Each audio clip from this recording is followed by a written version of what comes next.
Al-Fatihah.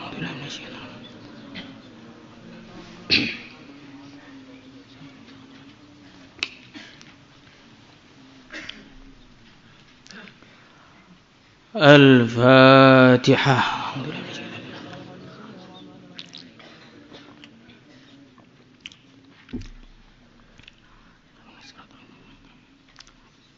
Kitabul Ilm. Abwabul Ilm. Wa kharrajat Tabarani bi isnadih. Terus yang kedua itu awal.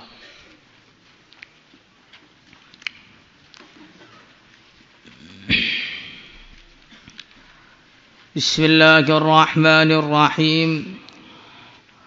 Wa kharrajat Tabarani bi isnadih an Abdullah bin Amr radhiyallahu anhuma qala qala Rasulullah sallallahu alaihi wasallam qalilul ilmi khairun min katsiril ibadati wa kafa bil mar'i fikhan idza abadallah wa kafa bil mar'i jahlan idza u'jiba bi ra'yihi. Qalilul ilmi, sedikitnya ilmu, khairun, lebih baik, min katsiril ibadah, dari banyaknya ibadah. Ilmu yang dimaksud di sini yang lebih utama, yang lebih baik daripada ibadah, yang dimaksud adalah ilmu agama.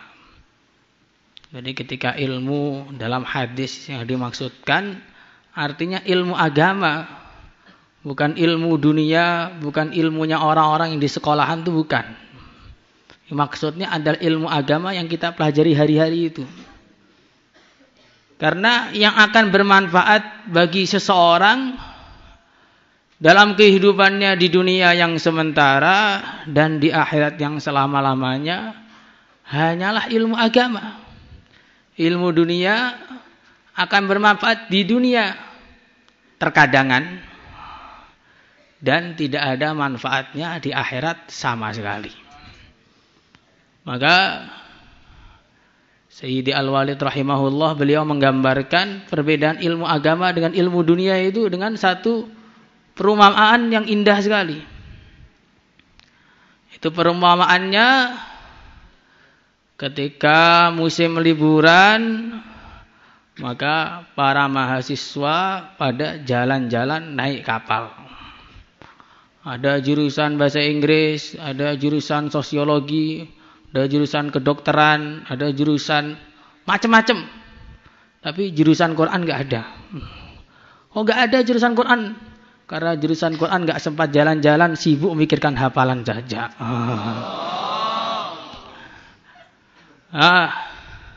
Di tengah perjalanan, karena kebetulan sang nahkoda yang menyetir kapal itu orang tua yang tidak pernah sekolah, maka orang-orang sekolah ini punya rencana buruk, pengen ngerjain orang tua tadi. Maka orang yang ahli matematika datang, "Mbah, kamu tahu nggak ilmu matematika?" "Apa, Nak?" "Matematika." "Apa? Matematika." Jangan bilang mati-mati gitu toh. Nanti kalau mati betulan bagaimana? "Oh, saya nggak tahu matematika itu." "Oh, begitu. Kau rugi, Mbah. Hidup sekali nggak pernah belajar matematika, rugi." Kata orang ahli matematika. Datang lagi orang jurusan teknik sipil. Datang kepada mbahnya. "Mbah, pernah dengar nggak ilmu teknik sipil?" "Apa? Sikil." Kalau sikil yang buat jalan tuh tahu, kalau teknik sipil nggak tahu. "Oh, rugi kamu, Mbah. Hidup sekali nggak tahu teknik sipil, rugi." Gantian yang lain-lain WC satu persatu. Mbahnya diem saja dongkol. Oh, anak-anak ini kok nggak ada akhlak semua. Anak zaman sekarang sekolah malah jadinya barbar, ini bagaimana ini? Yang begitu kalau sekolah dunia itu jadinya nggak punya akhlak begitu, Bang. Akhirnya setelah diem, kapal terus berjalan. Tiba-tiba sampai tengah lautan, ombak besar menerjang. Badai menghadang. Kilat pun bergantian menyambar-nyambar. Maka kumpulan mahasiswa itu sudah ketakutan semua. Mbahnya datang kepada kumpulan mahasiswa. Anak-anak, kamu tahu nggak ilmu tentang berenang? Loh, apa itu? Kita hanya sekolah saja, nggak pernah tahu ilmu berenang. Sekarang yang katamu kedokteran, apa semua tadi, sekarang nggak ada yang berguna. Yang berguna hanya ilmu berenang. Dan sekapal nih yang bisa berenang, saya saja. Kalian akan mampus, saya bisa berenang. Ya begitulah ibaratnya orang itu dengan ilmu dunia. Dibangga-banggakan S1, S2, S3, kebanyakan S sampai pilek. Dan seterusnya dan seterusnya. Begitu masuk kuburan, tidak ada yang bermanfaat. Ternyata yang bermanfaat hanya ilmu tentang Quran. Makanya maksudnya ilmu di sini apa?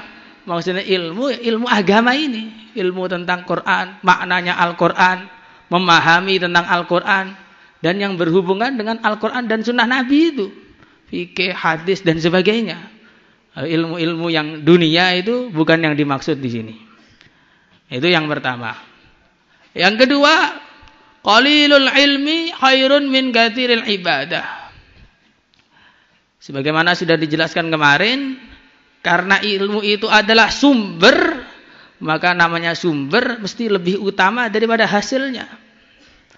Kita punya beras 5 ton, sama kita punya sawah, lebih utama punya sawah.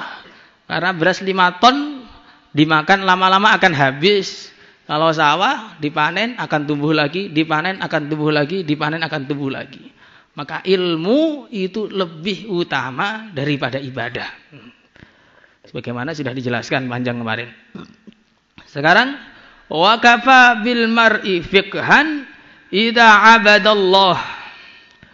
Cukup seseorang itu dianggap sebagai ahli ilmu, orang yang paham dengan agama ketika dia menghamba kepada Allah. Makanya ilmu agama yang bagaimana yang akan menyelamatkan kita. Ilmu agama yang akan menyelamatkan kita ada ilmu yang mendorong kita untuk beribadah kepada Allah Subhanahu wa taala. Itu hakikatnya ilmu itu begitu. Ilmu mengenal Allah. Sehingga kita tahu kita itu siapa, Allah itu siapa. Sehingga kita ini berjalan seperti berjalannya seorang hamba.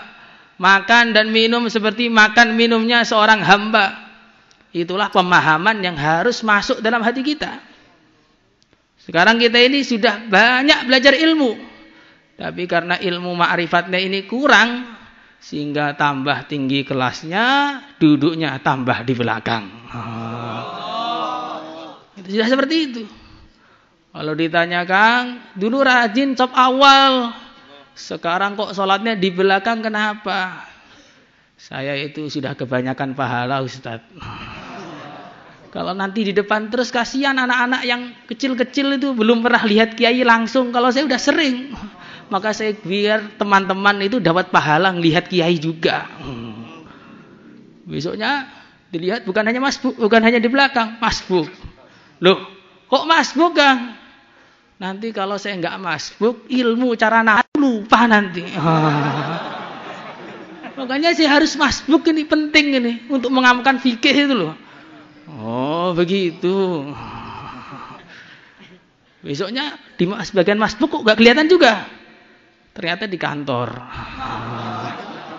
Kok sholat di kantor kenapa Kang? Sholat tuh gak wajib kok di masjid itu. Di masjid itu sunnah. Sunnah itu ma yusabu ala fi'lihi wa la yu'aqabu ala tarkihi.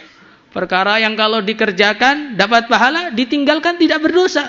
Tidak berdosa kok dimarahin, ini bagaimana tuh? Jadi jangan dimarahin kalau nggak sholat di masjid itu. Oh begitu.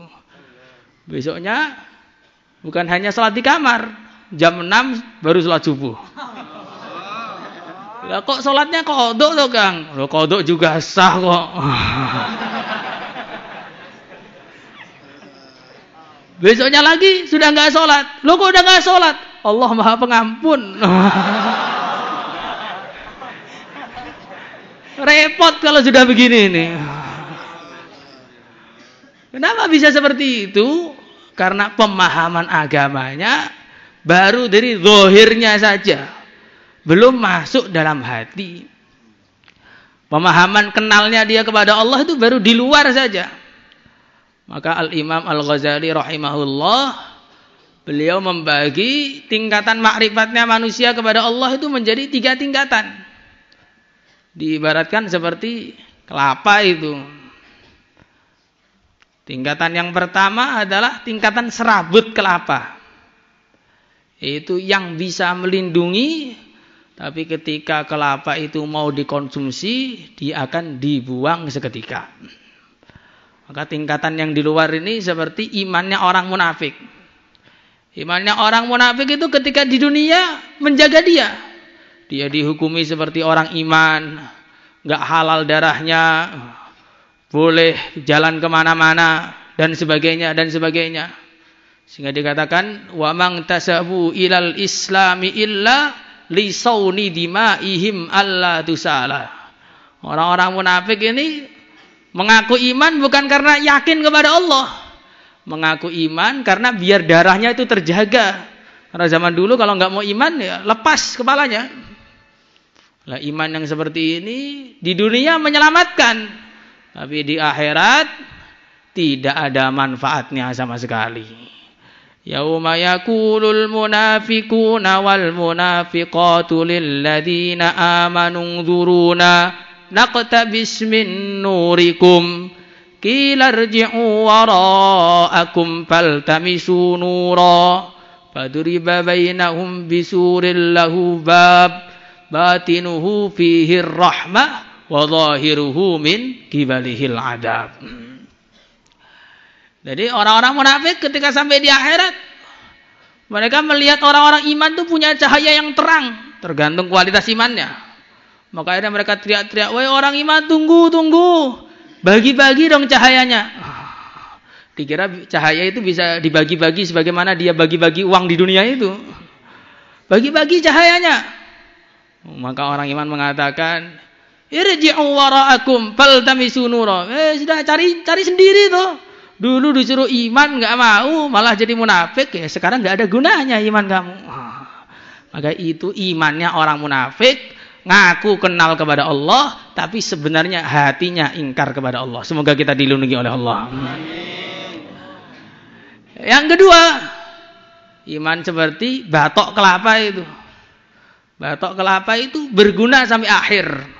Kalau kita mau bikin santan itu, batoknya masih ikut juga itu. Bukan serabutnya, batoknya.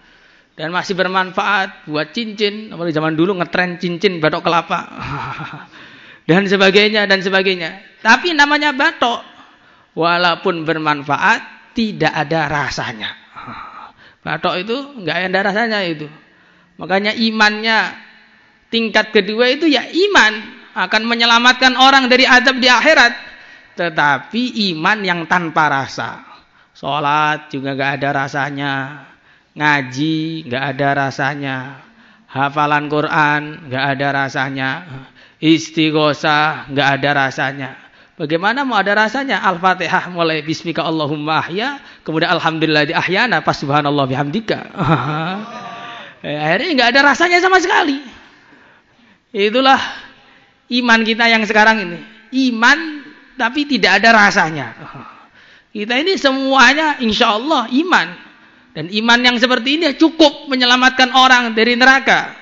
Tetapi ini perlu ditingkatkan. Perlu ditingkatkan. Ma'rifatnya, ilmunya, mengenal Allah perlu ditingkatkan. Sampai tingkatan ketiga yaitu isi kelapa yang sudah diproses jadi minyak yang begitu bening. Maksudnya bagaimana? Hatinya itu bersih dari selain Allah. Yang ada di hatinya hanya Allah saja. Kenal hanya kepada Allah saja. Adapun dia makan itu karena ada perintah kulu baru makan. Minum ketika ada perintah washrobu baru minum. Nikah karena ada perintah tanakahu baru nikah. Selainnya nggak ada. Kalau nggak diperintah nikah ya nggak nikah, nggak diperintah makan ya nggak makan, nggak diperintah minum ya nggak minum. Itulah tingkatan imannya para wali-walinya Allah. Maka kita usaha terus minta kepada Allah agar iman kita meningkat sampai itu sehingga kita mudah untuk mengamalkan ilmu-ilmu kita. Insyaallah. Wa kafa bil mar'i jahlan idza u'jiba bi ra'yihi. Cukuplah seseorang itu dianggap sebagai orang yang bodoh ketika dia takjub dengan pendapatnya sendiri. Takjub dengan pendapatnya sendiri. Maksudnya bagaimana ini? Maksudnya orang itu ketika dia kurang wawasan, pengetahuan yang sedikit, perasaannya itu sudah pengetahuan yang menyeluruh. Sehingga dia menjadi orang yang sombong. Yang bisa di dunia ini hanya saya saja. Selain saya bodoh semua. Yang alim saya saja. Selain saya jahil semua. Yang wali saya saja. Selain saya setan semua. Kapan itu terjadi? Terjadi ketika orang itu kurang ngajinya. Kayak orang kelas 1 itu, kalau dia belajar mabati fikih, hafal, perasaannya sudah ngalah-ngalahin mufti. Padahal ya tahunya baru kelas 1 saja. Kalau dia mau meningkat lagi, belajar sampai kelas 2, maka dia tahu, oh ternyata kemarin tuh belum pinter toh saya itu. Nanti kalau naik ke kelas 3, dia baru tahu, oh ternyata pas kelas 2 itu belum pinter toh. Naik sampai tahasus, oh pas kelas 1 itu ternyata bodoh sekali ternyata. Sampai sekarang saja masih nggak pinter. Ketika orang itu tidak mau menuntut ilmu lagi, tidak mau belajar lagi, akhirnya dia itu berbangga dengan pikirannya sendiri. Maka biar kita terjauh dari ini, harus selalu ngaji, minimal sampai tahasus 2. Insyaallah. Gak usah tergoda kanan, tergoda kiri. Ngaji terus. Kalau ada orang yang bilang, kita jangan ngaji lama-lama, pulang saja. Nanti kalau kamu ngaji terus mau makan apa? Pulang jadi sarjana lebih indah di dunia.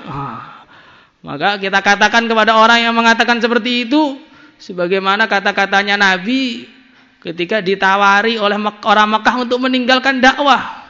Kita katakan kepada orang mereka, wallahi law wudi'a asy-syamsu bi yamini wal qamaru fi yasari ala an atruka hadzal ilm ma taraktuh hatta yaj'alani Allah minal ulama au ahlika fi talabil ilm. Demi Allah, seandainya Allah letakkan matahari di tangan kananku, bulan di tangan kiriku, untuk aku meninggalkan ngaji di Al-Fatah ini, tidak akan saya tinggalkan sampai saya jadi ulama atau mati dalam keadaan mencari ilmu agama. Insyaallah. Salatullah ya Rabbal alamin ya Rahmanu ya Rahim salli Rabbi wa sallim